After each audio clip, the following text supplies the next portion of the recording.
السلام عليكم واهلا بيكم في حلقه جديده من انتايبت. انا عبد الرحمن عوض. في الحلقه دي هتكلم معاكم عن الفايلز والفايل ابلودنج والانبوت تايب فايل وازاي بنتعامل مع الفايلز عموما في سيناريوز كتيره منها الفورمز وخلافها يعني، وايه التعقيدات الموجوده حواليها، لان الموضوع ده كبير قوي اكبر من الواحد ممكن يتخيل، خاصه بعد ما يعني مثلا تعدي على البيسكس بعد كده تكتشف لان في مشاكل كتيره حوالين القصه دي.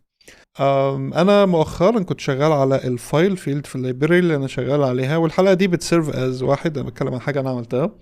اتنين، عايز منكم فيدباك عن ازاي انتوا بتهندلوا الفايلز في الابليكيشنز بتاعتكم، لان البروبلم سبيس دي فيها فرايتي عالي جدا، والريكويرمنتس بتختلف من ابلكيشن للتاني بشكل كبير جدا، ويعني هنخوض في بعض التفاصيل ايه اللي ممكن يخلي الحاجات دي تختلف من ابلكيشن للتاني، لكن في باترنز الى حد ما مش عايز اقول ثابته بس متكرره، خلينا نقول كده، او كومون باترنز معينه احنا كديفلوبرز بنعملها عشان that's what works صح. فعايزين احنا فانا عايز منكم فيدباك، هل انتوا بتستعملوا الطرق اللي انا هتكلم عليها دي؟ وفي نفس الوقت لو انت عندك حاجه مختلفه او جديده شيرها معنا، يمكن لان انا محتاج فيدباك علشان الفيتشر ريليسز بالذات حوالين الفايل انبوت ده، وعموما عشان تفيد غيرك في البابليك ديسكشنز اللي ممكن تطلع من الكومنت بتاعك. طيب دي كانت مقدمه طويله قوي. الواحد صعب بصراحه في رمضان انه يطلع حلقات بسبب اولا انا كنت عايز اعمل حلقه عن القطايف، بس ده للاسف مش موضوع البودكاست. لكن خلينا موفون الفايلز. طيب احنا في الجافا سكريبت او في الفرونت اند، انا ممكن اتكلم شويه في الحلقه دي برضو عن الباك اند، بس يعني بتوع الباك اند لو مستمعين يا ريت برضو ايه تصححوا اخطائي. احنا دلوقتي يعني في الفرونت اند لما نيجي نتعامل مع فايل، عايزين اليوزر يتشوز فايل ويتعامل معاه في طريقتين لحد ما، بس اكتر طريقه كومون هي من خلال الفايل انبوت. الفايل انبوت ده هو عباره عن الانبوت تاج بتاعنا عادي جدا، بس التايب اتريبيوت بتاعته بتساوي فايل، وده طبعا بيطلع لنا الشكل المشهور اللي انتم متعودين عليه، اللي هو الزرار الغريب الانستايل ده اللي بيقول لك تشوز فايل او ايا كان، ولما تختار فايل بيخليك تختاره وكده. دي حالة إلى حد كبير كانت الطريقة الوحيدة لغاية فترة قريبة إن أنت تعرف تطلع فايل بيكر في البراوزر، ما كانش في طريقة تانية. فهتقولي طيب ما ده مش حاجة عملية قوي، أنا كده مش هعرف أعمل مثلا زرار بيخليك تابلود كاستم بوتن يخليك تابلود مثلا أو تشوز فايل حتى. بس لا، عادي الناس كانت بتتعامل زي ما كانت بتتعامل من الأزل يعني. فيا إما أنت كنت بتخبي الفايل خالص تديله ديسبلاي هيدن، يا اما كنت بتخليه سكرين ريدر اونلي فيزيبل عشان لو انت بتبص على الاكسسبيليتي، او ما بتحطوش في الضم خالص اصلا وبتكريته بدوكيمنت كريت اليمنت انبوت ده تايب فايل وخلاص، ما عندك ان ميموري فايل تقدر تقول عليه كليك فانكشن. فانت الناس كانت تقول تدوس فايل انبوت دوت كليك، بتجيب الدوم ريفرنس بتاعه وتقول عليه دوت كليك، وده بيطلع البيكر وخلاص، وكان الموضوع ماشي. الطريقة دي شغالة كويس، بس الطريقة دي في كذا طريقة، في طريقة جديدة ظهرت عن طريق الفايل سيستم API، بس دي طريقة قوية جدا. انا اعتقد اخليها الحلقة الوحيدة، ومش بتناسب احتياجات 90% من الديفلوبرز I would say يعني، لان دي مناسبة اكتر لو انت بتبلد حاجة زي VS كود في البراوزر مثلا، لان هو بيستعملها. اي اديتور بيشتغل ان براوزر بيستعمل حاجة زي كده، او اي مثلا تايب اوف حاجة محتاجة awareness of folder structure او حاجة يعني دايركت اكسس على الفايل سيستم بتاعك. فده مختلف شويه عن ان اليوزر يتشوز فايل وخلاص. تمام. فمعظم الامبلمنتيشنز بتستعمل اللي انا قلت عليه ده، فايل انبوت يا اما بيبقى مستخبي يا اما بيبقى ان ميموري وبس، وانت بتقول عليه كليك وشكرا. في حاجه جديده بقت فيه دلوقتي من الحاجات الجديده اللي ظهرت فيه وهي انترستنج، ان عليه ميثود اسمها شو بيكر. فانت مش لازم تدوس كليك عشان كليك هتتريجر كليك ايفنت، وممكن يبقى فيها شويه حاجات زياده، لكن شو بيكر ذات نفسها هي بتشو البيكر بس، فهي شغاله زي بالظبط زي كليك بس من غير اي ايفنت بروباجيشن او حاجات زي كده. الميثود دي برضو مفيدة للانبوتس التانية زي الديت انبوت والتايم انبوت يعني اي انبوت بياخد لي بيكر زي color مثلا برضو موجودة في الميثود دي، فهي مش يونيك للفايل انبوت، بس هي موجودة بحيث ان انت تقدر يبقى عندك كنترول اكبر على اليو اي مثلا. في حالتنا في كفايلز فهي مفيدة قوي ان انا اطلع الفايل سيستم بيكر اللي هو اللي بيطلع على حسب الاو اس. ماك او اس طبعا مختلف شوية عن ويندوز وكده، فبس مور لسه الاتنين بيخلوا اليوزر يختاروا فايل، فهي افضل بالنسبه لي من ان انا استعمل كليك ساذجه شويه، وفي نفس الوقت ممكن بتتريجر ايفنتس اكسترا ايفنتس ملهاش لازمه. انت بتترجر كليك، فكليك ايفنت بيبروباجيت، افرض انت بتلسن عليه بالغلط او حاجه تانية بتلسن عليه، فانت هنا ممكن تعمل شويه حاجات اوفر شويه، لكن شو بيكر مباشره على طول. طيب ازاي بقى لما اليوزر بيختار الفايل ده بسبمته للسيرفر؟ ازاي بعمله سبميت للسيرفر؟ فلو انت شغال نيتيف عادي انت مش محتاج تعمل حاجه، لو انت شغال نيتيف اتش تي ام ال من غير سحر الجافا سكريبت. طبعا احنا في الفرونت اند بنحب نعقد الامور، والموضوع خرج عن السيطره تماما، فالموضوع مش يعني اللي انا هقوله دلوقتي ده ممكن مش ريليفنت قوي، لكن لسه الناس بتستعمله في معظم البيسك رد في الداشبوردز والحاجات دي، لان اتس جاست وركس وسهله جدا. فالطريقه البسيطه هيبقى عندي فورم، الفورم ده هيبقى مالتي بارت سبورت، او بيسبمت الداتا بتاعته كمالتي بارت، وغالبا الفورم ده بيسمت للاند بوينت معينه. الاند بوينت دي ممكن تبقى بوست، ممكن تبقى بوت، ممكن تبقى ايا كان، ما ينفعش تبقى جيت على ما ينفعش تبقى جيت، لكن ينفع تبقى اي حاجه من الحاجات التانية. وبس الباك اند بتاعك هو بيشقط الفايل، بيجي له الفايل وبيعرف يعمل له يقراه وبيستوره، والموضوع خلص، موضوع بسيط ومباشر وكده. لكن المشكله في الطريقه دي ان هي بتريكوار الطريقه القديمه بتاعت انك تسبميت فورم كامل. طب افرض اصلا انت مش في فورم، افرض انا بايديت البيكتشر بتاعتي، الافاتار بتاعي في صفحه ما فيهاش فورم اصلا، فده هيجبرك انك تعمل فورم ميه صغيره، ويا اما تمانجها بالجافا سكريبت وتخليها تبيك الفايل وتسبمتها بايدك، يا اما تعمل حاجه مختلفه في هذا الاطار يعني. فاحنا طبعا فرونت اند انجينيرز بنحب نعقد الدنيا، فاحنا قلنا هنعمل كل الفيلم ده بالجافا سكريبت. فده بقى اللي دخلنا في القصه. طيب ازاي اشقط الفايلز من الفايل انبوت؟ ازاي اجين اكسس ليها؟ ولما اجين اكسس ليها يبقى شكلها عامل ازاي في الجافا سكريبت بتاعتي؟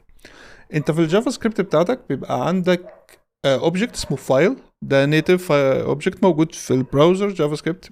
على حد علمي مش موجود في النود جي اس، بقالي فتره ما استعملتش نود جي اس، لكن انا متاكد انه مش موجود فيها، ممكن ابقى غلط. فالفايل ده اوبجكت دي موجوده نيتيف في الجافا سكريبت، وينفع تكريتها بايدك، يعني هي مش حاجه بيلت ان ما تقدرش تكريتها بايدك، لا ينفع تكريتها بايدك عن طريق اوبجكت تاني اسمه بلوب. الاوبجكت اللي فيه بلوب ده بيبقى شايل بايت اري، بيبقى فيه الرو بايتس بتاعت الاوبجكت، الباينري داتا بتاعت الفايل ده حرفيا، ودي بتتحط في فايل، والفايل بيبقى شايل زياده عن البلوب، بيبقى شايل فايل نيم مثلا، بيبقى شايل شويه ميتا داتا زي التايب وشويه حاجات زي كده، لكن البلوب نفسها مش بتبقى شايله غير الرو باينري داتا بتاعت الفايل ده. انا قلت البلوب دلوقتي عشان ده يبقى ريليفنت لينا كمان كام دقيقه في الحلقه دي. فاركن على جنب الكلام ده. فاوكي انا دلوقتي عارف ان في فايل اوبجكت، فانا لو جيت اكسس على الفايلز بتاعت الانبوت تايب فايل ده، فهي هتديني فايل بشكل ما، فايل اوبجكت بشكل ما. فاللي انت بتعمله ان انت بتلسن على اللي تشينج ايفنت. احنا هنا سبيسيفيك، مش بقول لك الانبوت ايفنت، الانبوت ايفنت ممكن يشتغل في بعض الاحيان وممكن لا، لكن التشينج ايفنت هو اكتر واحد ريلايبل. فانت بتلسن على التشينج ايفنت على الانبوت بتاعك ده، سواء هو موجود في الدوم انت مخبيه، او سواء هو في الميموري مش في الدوم اصلا، فانت بتلسن اون تشينج. واول ما بيعمل تشينج انت بتاكسس بروبرتي على الايفنت تارجت او على الانبوت اسمها فايلز. فالفايلز دي هي مش اري، هي iterable. وهنا في فرق كبير، خلي بالك iterable يعني مش بالضروره على الميثودز اللي انت متعود عليها بتاعت الاري زي فور ايتش وماب ومش عارف ايه، لا اللي تقدر تضمنه ان عليها اللينث. فيستحسن ان انت يا اما تسبردها جوه اري بحيث انك تكونفرتها الاري لو انت بتتعامل معاها، ده افضل، او ان انت تستعمل array from وتباسها الاري from، واري from هترجعها لك array. ممكن تستعمل iteration loops بتاعتها for off و for in، يعني الكلام ده يفضل شغال. ممكن هي برضو indexable، فانت ينفع تقول element.files of 0 هترجع لك الفيرست ايتم. فيعني اتعامل معاها بالطريقه اللي تعجبك. انا شخصيا بحولها الاري عشان ابقى اتجنب اي مشاكل ليها علاقه بالبراوزرز، بس ده كان كلام قديم، ما اعرفش هو لسه فاليد النهارده ولا لا، بس هي هابت كانت عندي من زمان، لان ساعات كنت الاقي سفاري ولا فايرفوكس ما كانش بيعاملها ان هي اترابل، فما كانش عليها ميثودز زي فور ايتش اللي انا دايما ببقى محتاجها. anyways اتعامل معاها بالطريقه اللي تعجبك وبالطريقه اللي شغاله النهارده، مش هتلاقي ده صعب قوي يعني. انا بحول الفايلز لاري. فدي بتبقى لما انت بتتعامل معاها كانها iterable او array. هكمل من هنا اوصفها ان هي كانها array، لكن انا قلت لك اوريدي ان هي iterable عشان يعني ما تتلخبطش. فهي كاري دلوقتي ان انا عندي array of file objects اللي انا اتكلمت عليها دي. فانت عندك اكسس على الفايلز دي، الفايل اوبجكت ده بيبقى موجود فيه الفايل نيم، الفايل سايز، التايب بتاع الفايل ده، وممكن شويه انفورميشن زياده. الانفورميشن دي انت ممكن تستعملها انك تفاليديت الفايل، زي مثلا اوكي انا بقبل الفايلات سايز كذا، فانت تقدر بسهوله بالجافا سكريبت تشيك طب السايز بتاعي او بيبقى بالبايتس، فانت تشيك بالبايتس اكبر من الليميت اللي انت عايزه ولا لا. فالموضوع ده مباشر مش محتاج شغل كتير. الفايل نيم والفايل تايب ممكن من خلالهم تاكسبت او تريجكت الفايلز، بس الانبوت تايب فايل نفسه عنده بروبرتي اسمها اكسبت، فانت ممكن تبعت له وايلد كارد مايم تايب. فمثلا انت عايز تقول له image/star اللي هي asterisk، فدي تقول له انا عايز اي صوره، او تقول له image/png فانت تقول له انا عايز png بس. او ممكن تقول له accept يساوي اكستنشن معين فتقول له .png، وممكن كمان تبعت له كوما separated list زي accept بيساوي .png/.jpg/ فاصلة مش عارف .jpg مثلا، او ما اعرفش gif ايا كان. فالاي بي اي ده فيرستايل قوي، وانا هسيب لينك ليك في الديسكربشن في الام دي ان عشان تعرف الاكسبت بروبرتي بتتعامل معاها ازاي. لكن فانت مش محتاج تفاليديت قوي يعني، بس خلي بالك ان هي مش بتجارنتي ان اليوزر هيبيك الفايل من التايب ده، لان ده معتمد على الفايل بيكر بتاع الاو اس. في ماك او اس بيبقى مخلي الفايلز اللي مش بتماتش الاكسبت بروبرتي بتاعتك بيخليها، او اتريبيوت سوري، احنا مش بنتكلم على كومبوننت هنا، بنتكلم على اليمنتس. فالفايلز اللي مش بتماتش بتبقى جريد اوت واشد اوت، بتبقى ديسيبلد لحد ما تقدرش تختارها، بس انت ممكن تاوفر رايت ده في البيكر بتاع ماك او اس. فانت بتقول مثلا بتغير الاوبشنز بتاعت البيك اوبشنز، بتبقى تحت على الشمال تقريبا، فبتغيرها وتقول بيبقى موجود يعني بيديك اختيار كاستم فايلز ولا اول فايلز، فانت تقول اول فايلز وتختار اللي انت عايزه كده كده. فاتس وورث انك تحط الفاليديشن برضو بتاعك في الجافا سكريبت او حتى في الباك اند، ما تضمنش كده كده لازم تحطه في الباك اند. لكن ممكن تحط فاليديشن كمان جافا سكريبت يتشيك على الفايل تايب بانه يقراها من الفايل اوبجكت، على اساس ان الاكسبت بروب مش هتضمنها لك. يعني الاكسبت بروب مجرد يو اكس مفيده في اليو اكس، ان اليوزر افرض هو بيختار حاجه من الداونلودز فولدر بتاعه اللي مليان حاجات عشوائيه، فهيبقى سهل ان هو يشوف بس الحاجات الريليفنت ليك او الحاجات اللي انت بتقبلها، وبيبقى هنت لليوزر ان انت بتاكسبت حاجه من نوع معين. فبس يعني الموضوع هنا لحد ما مباشر، ما فيهوش شغل كتير. بس دلوقتي نرجع لموضوعنا. معايا الفايل اوبجكت، اعمل بيه ايه؟ فدلوقتي بما ان معاك الفايل اوبجكت ممكن تبدا تعمل بيه شويه حاجات. فممكن انك تبعته كفيتشر ريكوست، تقدر تبعته بفيتشر ريكوست عادي جدا لاي سيرفر. ممكن تكريت انت الفورم داتا بتاعتك، فورم داتا اوبجكت بتاعك ويبقى مالتي بارت، وتعبيه الفورم فاليوز بتاعتك وتحط فيه الفايل، لان الفورم داتا بتاكسبت فايلز. بعكس الجيسون، انت ما ينفعش تحط فايل اوبجكت في الجيسون، فهيتعمل له سيريالايز لسترينج، فمش هيبقى مفيد وهيبقى غلط خالص. لكن فانت عشان كده الفورم تايب لازم يكون مالتي بارت، تمام، او فورم داتا تايب. فانت ممكن مش فارقه كده كده الفيتش اي بي اي النيتف بتاع البراوزر بيأكسبت فورم داتا اوبجكت، فانت بتكريت فورم داتا اوبجكت تحط فيه الفايل، وحرفيا خلاص الموضوع خلص. بتبعت فورم داتا دي في الفيتش كبادي وخلاص كده الفايل بتعمله ابلود والموضوع انتهى. بتابلوده بقى فين؟ دي حاجه ترجع لك انت والباك اند. ممكن بيتبعت لس 3 على طول، وده اللي هنتكلم عليه شويه كده، بس مش عايز استبق الامور. فبس كده يعني، فخلاص بقى معايا الفايل اقدر اعمل بيه اللي انا عايزه. لحد ممكن اقرا الفايل لو انا عايز، ممكن ابلوده، ممكن اعمل منه بريفيو. فدلوقتي مثلا نفترض ان انت عندك زي دروب زون، او عايز تعمل اليوزر اوكي انت اخترت الصوره دي، فانت عايز توري له بريفيو عنها عشان برضو يبقى اليوزر متاكد ان هو اختار الفايل الصح. فتعملها ازاي؟ في عندنا نيتيف جافا سكريبت اوبجكت اسمه يو ار ال. فانت بتقول يو ار ال ستاتيك ميثود يعني على يو ار ال اوبجكت، فانت بتقول يو ار ال دوت كرييت اوبجكت يو ار ال، تدي له الفايل بتاعك، فهي بتقبل فايل بلوب او حاجه اسمها ميديا سورس. لو انت عايز تعرف ايه الحاجات دي دور عليها. احنا هنتكلم على الفايل والبلوب بس. فيقدر يبريفيو الاثنين دول. فاللي بيحصل انه بيديك يو ار ال، بتبقى الريزلت بتاعته سترينج، فالسترينج دي تقدر تستعملها بحيث ان انت تبايندها مثلا للسورس بتاع ايمج تاج او سورس لفيديو تاج. فبالتالي خلاص كده انت تقدر تظهر اليمنت، والاليمنت ده بيريفيو الفايل اللي انت لسه مبيكه، والموضوع شغال كويس. بس خلي بالك الكريت اوبجكت يو ار ال ليها افكت على الميموري، لان كل مره انت بتكولها حتى لو على نفس الفايل، فهي بتكريت انستنس جديده في البراوزر، فبتاخد من الميموري كانه فايل جديد اتكريت، تمام.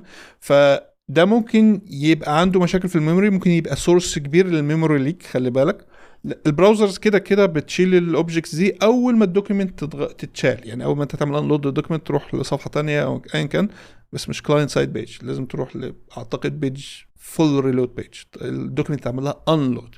فالبراوزر بتخلص من الاوبجكتس اللي اتحجزت دي بالكريت اوبجكت يو ار ال، بس انت تقدر تريليسها مانوالي بحاجه اسمها يو ار ال دوت ريفوك اوبجكت يو ار ال، تديله اليو ار ال اللي انت كريته، فيقوم هو شايله من الميموري.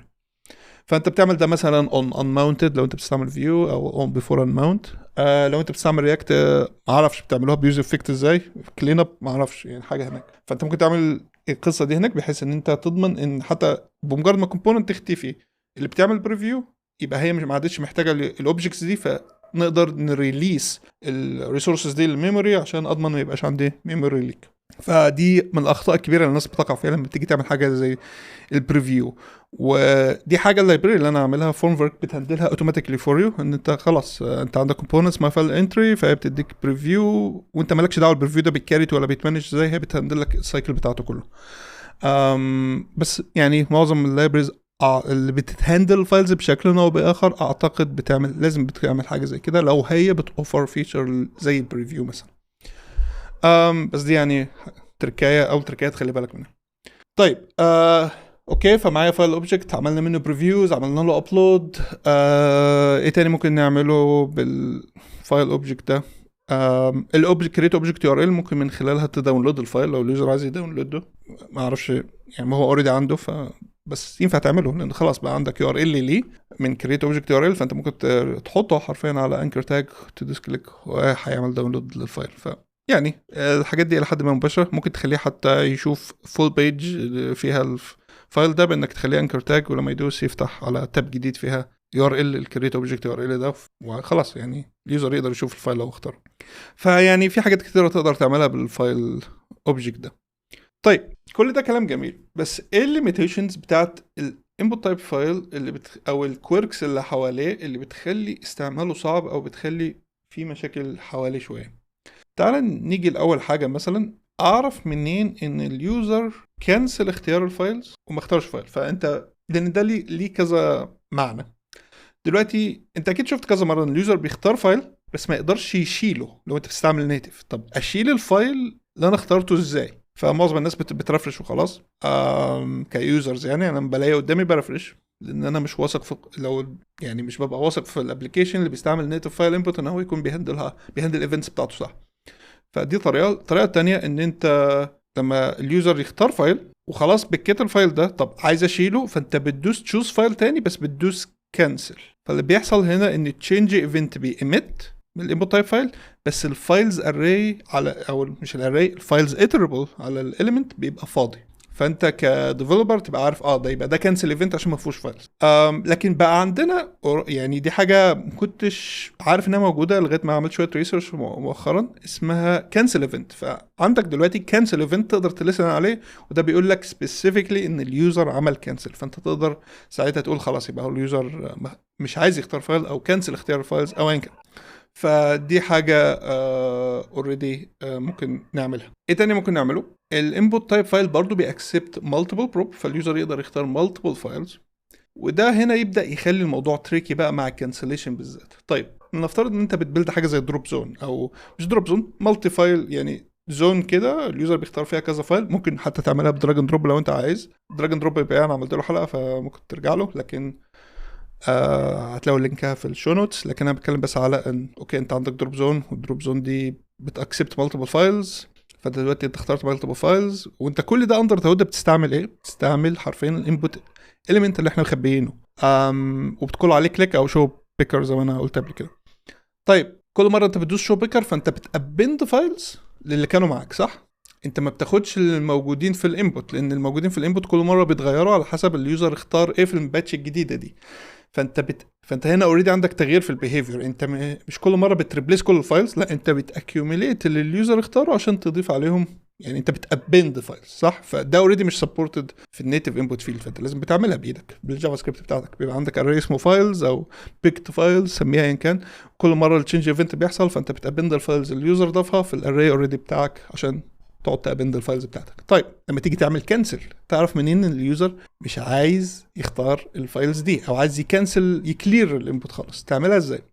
فهنا الكنسل ايفنت مش هيفيدك، لان الكنسل ايفنت هيديك اري في اري فاضي. طيب ماشي، وبعدين ايش عرفك ان هو عايز يقول انا مش عايز الفايلز دي؟ فهنا تبدا تظهر الليميتيشنز بتاعت الانبوت تايب فايل، ان هو الى حد كبير مش يعني ما عندوش اكسس كويس على ايه الفايلز اللي اليوزر اختارها، بحيث ان مثلا يريتين السلكشن. فتخيل ان انت لو فتحت البيكر وهو لسه مظلل الانبوتس دي، لا ده مش بيحصل. فلو كان ده بيحصل كنا خلاص كنا قلنا مش لازم بقى نعمل لوجيكال اكيوميليشن او اللوجيكال الابند ده. لكن لا، دي مش موجوده فيه بسبب السكيورتي، لان انت ما تقدرش تعرف اليوزر جاب فايلز منين، فما تقدرش تظل، فمش بيبقوا بيكت ليه فايا كان. والمضحك ان لو اليوزر اختار نفس الفايل او نفس الفايلز جمع، اللي تشينج ايفنت مش بيقيمت اصلا. فانت ما عندكش وده ديزايربل انا شايف في معظم الكيسز، لكن ممكن يعمل لك مشكله ان اليوزر بك الفايل وانت اضفته للاري، بعد كده بك نفس الفايل تاني لسبب تاني او حاجه زي كده. فانت دلوقتي بقى عندك تشينج ايفنت ما ايمتش، مش بيماتش اليوزر بيهيفير 100%، صح؟ فهنا تاتي المشكله بتاعت حاجه زي كده. مثال زي انترستنج ممكن يعمل لك بج ممكن تكون انت قابلته اوريدي، ان انت بتبيك فايل بتحطه عندك في الاري او في الفايل variable اللي انت بتاخده على جنب عشان تتعامل معاه في الجافا سكريبت. بعد كده اليوزر بيكنسل الفايل، بعد كده اليوزر في اليو اي عندك حاجه زي بتريموف، فانت بتشيله من الاري بتاعك او بتشيله من اللوكال ستيت بتاعتك، بس انت مش بتشيله من الانبوت. فلما يجي لا انا عايز نفس الفايل تاني، يجي تشوزه تشينج ايفنت مش بيمت، وبقى الانبوت بروكن، وانت مش هتعرف تبوبيليت الفيل تاني بنفس الفايل. ودي انا بشوفها في الوايلد كتير قوي، ببقى وانا عشان فرونت اند انجينير فانا عارف اصلحها ازاي. هبك فايل تاني خالص وبعد كده ابك الفايل اللي انا عايزه في ساعتها التشينج ايفنت هيشتغل وانت قطع الاوتو كيوزر. ففي تركايه هنا انا بعملها، ان كل مره بعد التشينج ايفنت انا اريست الانبوت فاليو بتاعت الفايل اليمنت ده، بان انت بتقول انبوت يعني نفترض ان هو انبوت ال اسم الفاريبل، فانت بتقول انبوت ال دوت فاليو بتساوي سترينج فاضيه. انت كده بتعمل له ريست، وبالتالي التشينج ايفنت هيشتغل كل مره اليوزر يبيك فيها فايل حتى لو نفس الفايل. فانت دي زيك حاجه فيكس لازم تعملها، لان هي بتمبروف بتخلي السايكل بتاعت الاكسكيوشن بتاعت الايفنت ده بريدكتبل اكتر، ديترمينستيك اكتر. وبالتالي انت بقى تشوف لو هو نفس الفايل خلاص ما تعملش، لو انت بتعمله ابلود ما تعملوش ابلود لو هو نفس الفايل مثلا. وده بيجيبنا ليميتيشن تانية، ان انت ما ينفعش تست الانيشال فاليو بتاعت الفايل انبوت، وده حاجه بايخه قوي قوي قوي. دلوقتي انت بكيت فايل وعايز ماشي، عملنا سبميت وكل حاجه، مثلا بي فورما فيها اليوزر افاتار او ايا كان، عملت سبميت وخلاص. طب اليوزر رجع للصفحه دي تاني، فانت عايز الكومبوننت بتاعتك اللي انت بلدتها بالانبوت تايب فايل ده يبقى فيها الفايل اللي اليوزر اختاره قبل كده. فده ما ينفعش ليه؟ عشان السكيورتي. انت معنى ان هو يقدر يجيب الفايل تاني من جهازك ويحطه كانيشال فاليو، معنى ان هو اخد اكسس على الفايل سيستم بتاعك، وده اصلا مش ريلايبل. افرض انا لغيت الفايل، صح؟ افرض اسمه اتغير، افرض الباث بتاعه اتغير، فدي مش حاجه ريلايبل ان البراوزر يقدر يعتمد عليها. لكن في نفس الوقت هي سكيورتي ريسك، فهي ما تنفعش من ناحيتين، سواء حاجه عمليه او حاجه كسكيورتي يعني. فانت هنا بتعمل ايه؟ ودي الحته اللي انا ممكن عايز فيها ارائكم اكتر. اول طريقه احنا ممكن بنعمل القصه دي، ان انت بتعامل الفايل انبوت ده انه يبقى يحتمل حاجه من اتنين، يا اما فايل يا اما سترينج. السترينج دي بتمثل اليو ار ال مثلا بتاع الصوره اللي فاتت او الصوره الحاليه مثلا. ولو في الفورم فاليوز لما تجي لك تلاقيها string، فانت عارف ساعتها ان خلاص يبقى اليوزر ما باكش فايل جديد. لكن لو لقيت في فايل اوبجكت موجود، فايل جديد موجود في الاري بتاعك او الفاريبل بتاعك اللي بيشيل الفايلز اللي جايه من الانبوت تايب فايل، فانت بتبقى عارف ان في فايل جديد اجا، فبتبدا بقى تحطه في الفورم داتا بتاعتك قبل ما تبعتها للابلود سيرفيس بتاعتك او تبعتها للسيرفر او ايا كان. فانت الى حد ما بتعمل زي لوجيك بيبقى بيديسكريمينيت ايه اللي حصل. ففي ناس بتعملها بطريقه تانية، في ناس تقول لك مش هعمل ولا سترينج ولا بتاع، انا كل اللي انا اعمله ان لو ما فيش فايل undefined يبقى انا مش هبعته للسيرفر، فما فيش فايل اتغير، فساعتها لازم السيرفر يكون بيسبورت الباتش اوبريشن شويه. يعني انا لو بعتلكش فايل ده مش معناه ان اليوزر لغى الافاتار بتاعه، لا معناه ان انا ما بعتهوش، في فرق، صح؟ ودي قصه انترستنج جدا، يعني null versus non-defined، او موجود بس عايز اكليره versus مش موجود اصلا. بس عموما اللي احنا بنتكلم فيه دلوقتي الكيسز البسيطه بتاعت او يعني الموضوع الاساسي لو خلاص يعني لو مفيش فايل جديد يبقى مفيش فايل، موضوع بسيط. فيعني اعمل الطريقه اللي تعجبك، مفيش بيست براكتس هنا، او يعني من وجهه نظري الاثنين شغالين كويس. انا استعملت دي واستعملت دي. في ناس بتجو اكسترا مايل شويه، خاصه لو هي عندها سيستم معقد كده تايب سكريبت محترم كده، بيبقى عايز لا انا عايز فايل، انا عايز فايل اوبجكت، فهتجيب لي فايل اوبجكت بقى منين؟ فهنا بقى تبدا الابداعات تظهر. يعني مثلا عندنا في رسائل، ودي انا بقول ابداعات بطريقه بس عشان هي فعلا سيستم معقد، يمكن كان يكون ابسط من كده لكن هي كده.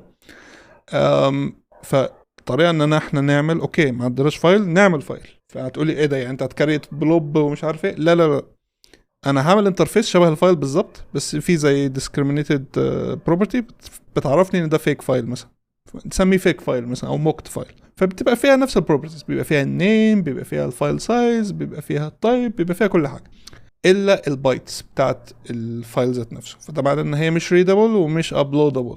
اوكي، بس هي موجوده كده كبليس هولدر ان انا ابقى عارف اوكي ده فيك فايل، فاقدر مثلا اعمل له بريفيو لو هو في بروبرتي زياده زي ار ال او ايا كان. يعني من الاخر انت بتلزق كام حاجه مع بعض عشان اللوجيك بتاعك يبقى مثلا الفانكشن بتاعتك بتاكسبت يا اما موكت فايل يا اما فايل. لو هو طلع موكت فايل مش هتعمل ابلود وهتسكيب عمليه ابلود تماما، بس لو طلع فايل اوبجكت جافا سكريبت فايل اوبجكت حقيقي يبقى هي ده فايل جديد اليوزر اختاره، ساعتها هنعمله ابلود.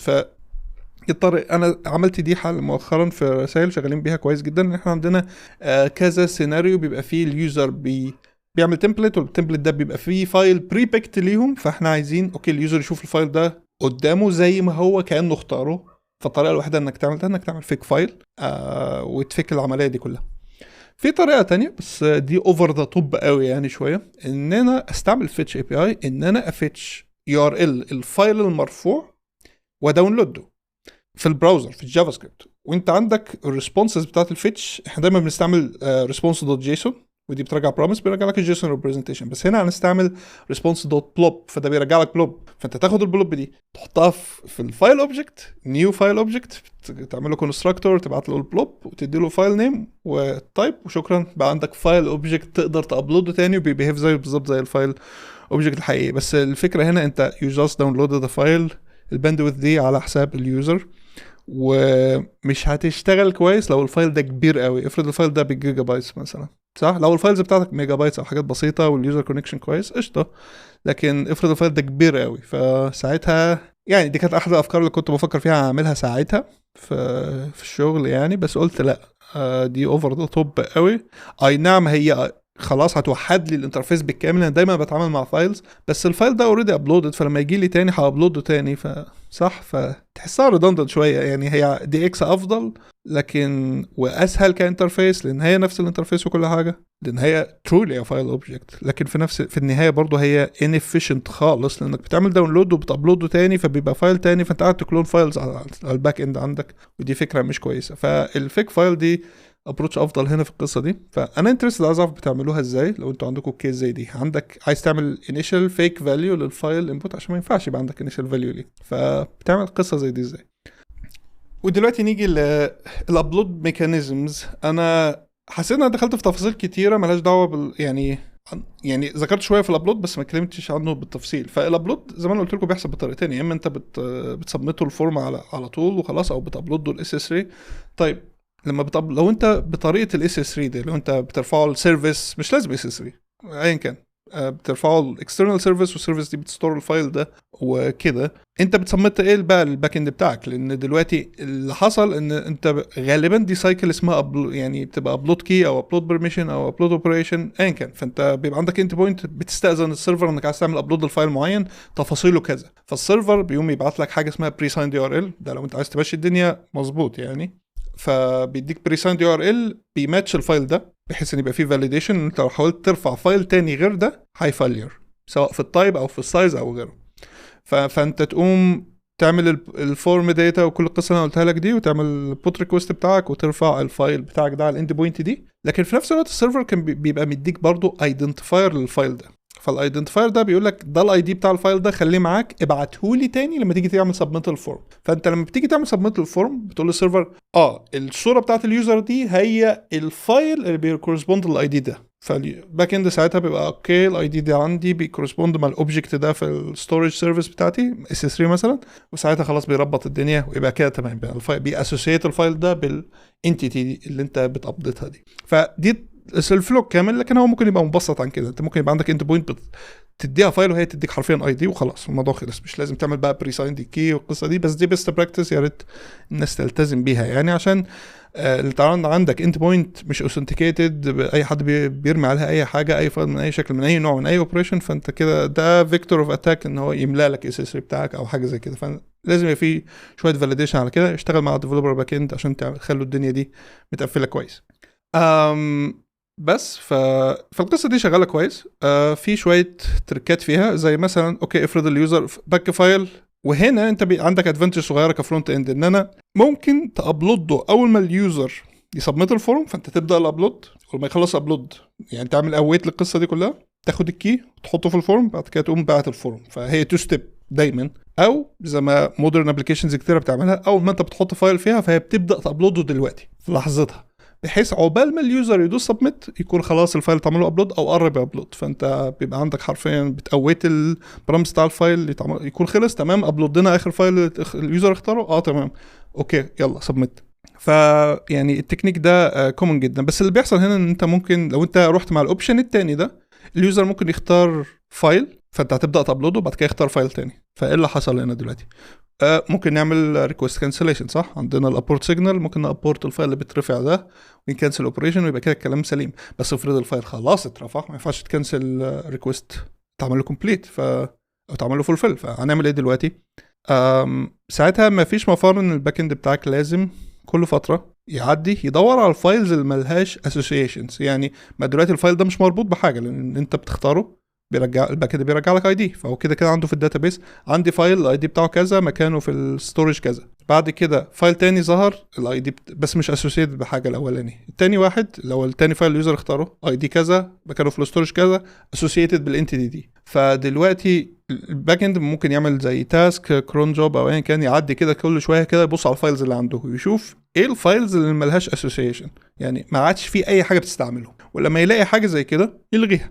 طبعا ده بيختلف من ابلكيشن لابلكيشن. لو انت بتبيلد حاجه زي سي ام اس او حاجه زي كده، فانت يمكن تكون عندك برضو زي ميديا لايبرري، يعني اليوزر بيابلود فايل فانت عايزه يفضل موجود، بحيث اليوزر ممكن يبيكه تاني ريموتلي بدل ما يعمل له ري ابلود من الديفايس بتاعه تاني، كانك بتعمل زي حاجه شبه جوجل درايف او دروب بوكس او ايا كان. فدي ممكن حاجه انت تحب تعملها، بس تختلف برضه من ابلكيشن لابلكيشن، فبتعمل اللي يناسبك. بس قلت ان انا اذكرك بالتركيه دي. طيب انا اعتقد اتكلمت كتير في تفاصيل الفايل انبوت والابلودنج والتعقيدات اللي حواليه. يعني في شويه حاجات الواحد كان نفسه تبقى موجوده في الانبوت تايب فايل، زي مثلا انك تفلتر الفايلز باي سايز. زي ما انا عندي اكسبت، كان نفسي يبقى عندي حاجه تانية تخليني اقول لليوزر لا ما تبكش الفايلز دي عشانها كبيره قوي. فالنيتيف فاليديشن ده مش موجود في الانبوت تايب فايل للاسف. فدي من الحاجات اللي انت المفروض تعملها بايدك بالجافا سكريبت، فدي مزعج شويه.